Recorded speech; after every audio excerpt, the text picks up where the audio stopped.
When we look at the blood supply that is basically responsible for the functionality of the optic nerve, it's very important to get to know the major anatomical features that are responsible for the blood supply, blood supply that is basically responsible for the functionality of the optic nerve. So one should know that majorly it's the posterior cerebral artery which is giving off its branches towards the orbital structures, towards the different layers of the orbit that we can talk about. It can be the retina, the sclera, the choroid plexus that is responsible for the vision of the person. And then this posterior cerebral artery, it gives off its branches, and the major branch or the major artery which is responsible to give the blood supply to the optic nerve, it is the retinal artery, or it is the central retinal artery that is supplying all of the structures of the retina, including the optic nerve, including the optic disc, the ganglions, the axons that are present over there. They are supplied by this central retinal artery over there.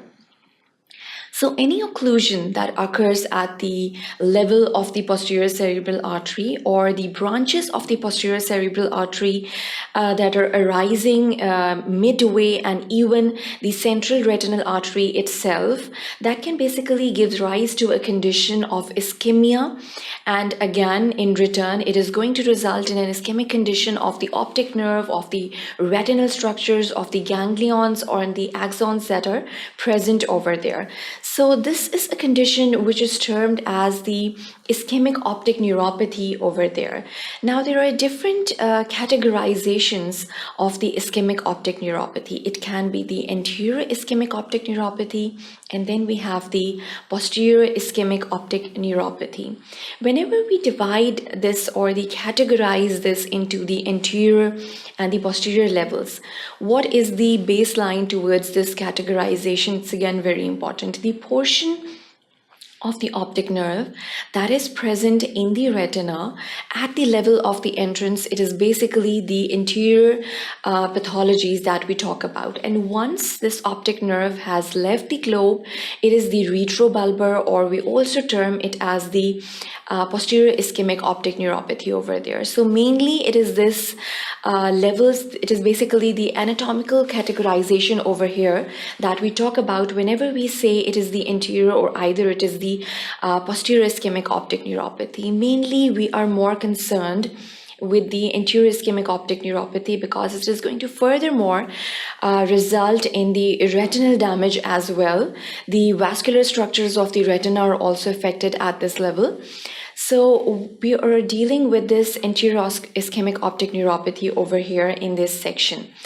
We further categorize this anterior ischemic optic neuropathy into different categories depending upon the causative factors. It can be the arteritic kind of ischemic optic neuropathy, as well as we have the non-arteritic kind of ischemic optic neuropathy, which we will be discussing subsequently in the relevant sections.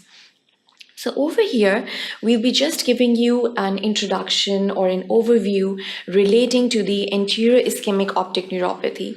Now, once you want to get to know towards the pathogenesis or what are the incidences that are basically responsible for the ischemia of the optic nerve and the ganglions or the axons of the optic nerve, it's again very important that we should consider this factor that the optic nerve ganglion are basically entering the retinal, entering at the retinal level, and they are basically joining or they are conferring with the retinal axons or the ganglion. So at this level in which the optic disc or the optic nerve is more prone to the development of ischemia. So one should know the blood supply to the optic nerve.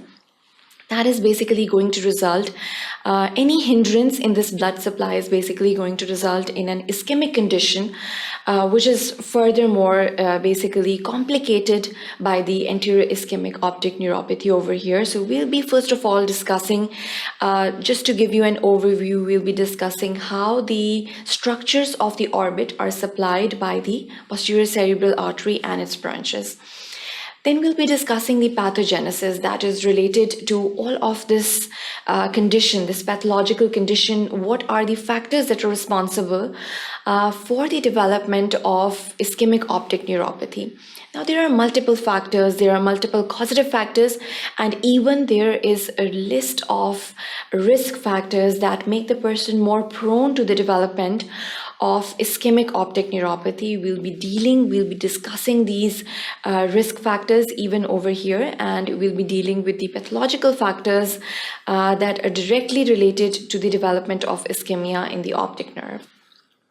Then we'll be discussing the different types and how do we divide the optic neuropathy into two kinds. We say it is an arteritic kind of optic neuropathy, and on the other hand, we say it is a non-arteritic kind of an optic neuropathy. So what is the difference between it that we'll be discussing? Whenever we say it is an arteritic kind of an optic neuropathy, that is basically the inflammatory process that we are referring to over here. Mainly, it is the giant cell arteritis. Obviously, there are a lot of other diseases, autoimmune diseases that result in an arteritic kind of condition. But in 70% of the arteritic ischemic optic neuropathy, we are dealing with the giant cell arteritis over here. So this is the different kinds of types or the categorizations of the ischemic optic neuropathy that we'll be dealing over here in this very first section of this lecture. So the blood supply of the optic nerve that we are constantly talking about, and we are saying that it's the posterior cerebral artery that we can majorly see over here. This is the posterior cerebral artery, and it's giving off its branches mainly to the choroidal plexus formation over here that is just underlying the retina. So the rods, the cones, all the cellular structures in the retina are basically supplied by this choroidal plexus that is lying over here. And obviously, when it is passing through the scleral layer over here of the orbit, another protective layer, which is also very important, we say that it's also giving off branches. Some of its branches are supplying the sclera. The choroidal plexus is basically responsible for the blood supply of the retina and for the blood supply of the sclera even over here. Now we can see one of the major factors that we can see over here, that this choroidal plexus is also making a network formation over here. The branch central retinal artery is one of the retinal artery that is responsible for supplying the optic nerve, and then we have the central retinal artery. So it can be an occlusion which we can describe it is due to the central retinal artery occlusion, or it is due to the inflammatory conditions arising in the central retinal artery, or it can be the inflammatory conditions which are arising in the branch central retinal artery. So this is basically the blood supply to the different structures of the retina, to the different structures of the eyeball that we talk about, even to the protective layers, mainly the retina, sclera, the choroidal plexus. And on the other hand, the main functional structures such as the optic nerve, which is responsible for carrying the messages from the retina, from the ganglionic cells of the retina, and is basically sending back the messages to the occipital cortex, to the Brodmann's area, that is basically the area 17, that is responsible for the visual interpretations or the messages that are sent back from the retina. The visual imprints are basically interpreted in this visual cortex, and then these messages are sent back to the eye muscles or the extraocular muscles of the eye.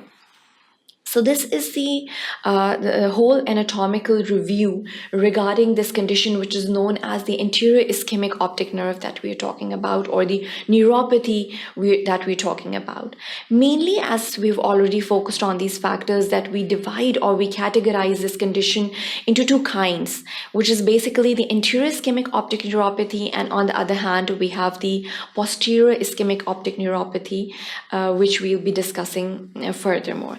Now, how do we divide it into the anterior and the posterior kinds? It's basically, when we say it's the posterior kind, Basically, we are talking about the retrobulbar portion of the optic nerve, which is again prone to the development of the ischemic changes which can occur to the optic nerve. The causative factors remain quite similar to the anterior ischemic optic neuropathy. The risk factors, they are again, we can divide these risk factors which can be congenital in a person. So what basically happens is whenever you have a patient at your hand and you are looking at the fundus of the patient of the anterior ischemic optic neuropathy, usually it is a unilateral condition. So you'll basically compare the normal eye, which is a good eye. You will basically compare this good eye. You will look at the fundus. You will look at the optic disc. If it was prone to the development of the anterior ischemic optic neuropathy or not. Now, what are the prone features which make the person more prone to the development of this condition of anterior ischemic optic neuropathy?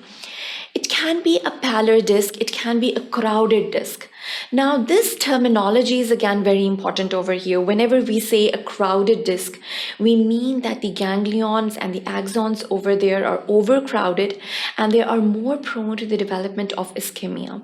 Any hindrance in the blood supply would be more manifested in such people. So usually you look at the fundus of the good eye and you compare it whether you have these features, you have these risk factors in the person or not. Then on the other hand, we have other features which make the person more prone to the development of anterior ischemic optic neuropathies, mainly of the non-arteritic kind, ranging from the systemic factors. A lot of systemic factors also manifest in the same way. So these are the two kinds of the anterior ischemic optic neuropathy, mainly the arteritic kind, and then we have the non-arteritic kind, in which the vessels are responsible. We say it's the arteritic kind. The inflammation or the infections are responsible. It is the arteritic kind, and on the other hand, we have the non-arteritic kind of ischemic optic neuropathy. Then we have the posterior ischemic optic neuropathy. On the other hand, again we divide it into the arteritic and then we divide it into the non-arteritic kinds, and even we divide it into the post-operative kinds of the optic neuropathies over there. So over here you can see that the most common cause of the acute optic neuropathy in over 50 years of age group, that is basically that is one of the causative factors of the neuropathy. It is ischemia. So if you have an age group of 50 years in a person and you're dealing with a patient of 50 years, you should say that ischemia is one of the causative factors for the development of optic neuropathy in that patient due to ischemia of anterior part of the optic nerve head. So this is one of the major factors that we can talk about, the involvement of the posterior ciliary artery circulation. So the posterior cerebral artery is responsible to give off branches. The posterior ciliary artery is again very important for the circulation of the optic nerve. It is considered in the differential diagnosis of the sudden vision loss in a patient. So whenever you have a patient who gives you a history of an acute vision loss, again, if it is a case of a painless acute vision loss, the differential diagnosis must include the ischemic causes. Visual field loss is always present in these individuals. Now, why is it important that usually the people give you a history that when he or she woke up, he had lost vision in one of the eyes, and the causative factors is ischemic optic neuropathy? Because the blood supply towards the orbital structures is reduced when the person is sleeping. So one of the causative factors can be due to these factors. Usually we see patients or we concur patients in the similar manner. The etiology would include an acute disruption of the blood supply due to vascular changes. It can be due to the infarctive changes. It can be due to the dislocation of a thrombus. So any of the etiological factors that were responsible for the ischemia in any other part of the body that can be present over here in the anterior ischemic optic neuropathy as well. So we have the symptoms would include a sudden unilateral loss of vision in a person that is usually painless.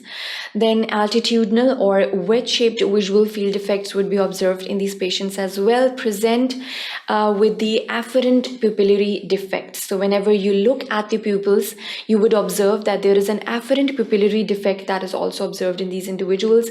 The clinical picture would give you a detailing of the edema of the optic disc, the segmental obscuration of the margins as well.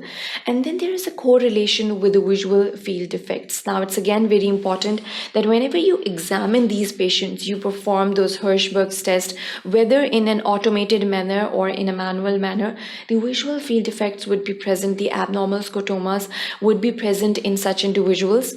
And that is basically going to give you a correlation with the visual field defects as well. Now, the types of the ischemic optic neuropathy, as we've already given you an overview regarding the causative factors of the development of the ischemic optic neuropathy, you should know how to relate with these. You should know how to basically divide these depending upon the causative factors. If it is due to the inflammation or the infections that are occurring to the arteries, especially to the arterial walls, one of the major example is the joint cell arteritis over here. Then we're going to term it as the arteritic form, and on the other hand we have the non-arteritic form, in which there are the other factors that are responsible for the development of the ischemic optic neuropathy in these patients. So the percentage of cases of the anterior ischemic optic neuropathy, it's almost 10% are of the arteritic form and almost 90% are of the non-arteritic form over here. The age group that is more prone to the development of arteritic form is the people who are lying almost under 70 years of age group, and the 60 years of age group, they are more prone to the development of the non-arteritic form over here. The female gender is more prone to the development of arteritic as well as the non-arteritic form. Whenever we look at the non-arteritic form, we see that females as well as males both are prone to the development of the non-arteritic form of the anterior ischemic optic neuropathies. Systemic diseases that are associated with the arteritic form are the giant cell arteritis, as we were already talking about it. It's also known as the Horton's disease. So it is one of the major causative factors for the development of the arteritic forms. The non-arteritic form is idiopathic. Although it is idiopathic, there are a lot of debatable causes for the development of the non-arteritic form of the ischemic optic neuropathy. It can be the congenital predisposition, it can be the genetic predisposition. The optic disc is sometimes observed, and in these individuals, it is found to be crowded in a lot of individuals. Then a lot of drug interactions, for example, the erection dysfunctionality drugs that are taken orally by a lot of individuals, people have reported with this non-arteritic form of ischemic optic neuropathy in a lot of cases. So there are a lot of prognostic factors. It's a very rare kind of ischemic optic neuropathy. The arteritic form is quite rare, and the non-arteritic form is more prevalent when we compare both of these. The fellow eye affection is often 50 to 90% in the arteritic form, and it is quite rare, that is almost 10 to 20% in the non-arteritic form over here. The diagnostic segmentation, when we have a look at it, it's very high when we talk about the arteritic form over here, and it's quite normal. The diagnostic sedimentation is quite normal in the non-arteritic form of the ischemic optic neuropathies. The treatment, whenever we say it's the arteritic form, obviously we'll be treating the underlying cause, that was the giant cell arteritis. We'll be giving the high doses of systemic corticosteroids over here, and the treatment is not available for the non-arteritic form as the causative factors are not quite known, and it's usually an idiopathic cause that is giving rise to the non-arteritic form. The pathogenesis that is giving rise to this condition is the occlusion of the posterior ciliary artery, the decreased blood supply to the optic nerve. It can be due to any of the causative factors that we have already talked about. It can be the giant cell arteritis, it can be the crowded phenomena, that is a genetic predisposition in a person. And then there are a range of systemic diseases, high cholesterol levels, it can be the blood pressures, it can be diabetic conditions that can arise in an individual and give rise to this condition. The head infarction of the optic nerve head is one of the prevalent situations over here whenever we talk about it. So over here in this section, we mainly focused on this condition which is known as the acute ischemic optic neuropathy. What are the causative factors for the development of this condition and what are the risk factors, and then there are the different types or the different categories of this condition that we discussed over here. So that is the end of this section. Thank you for watching sqadia.com.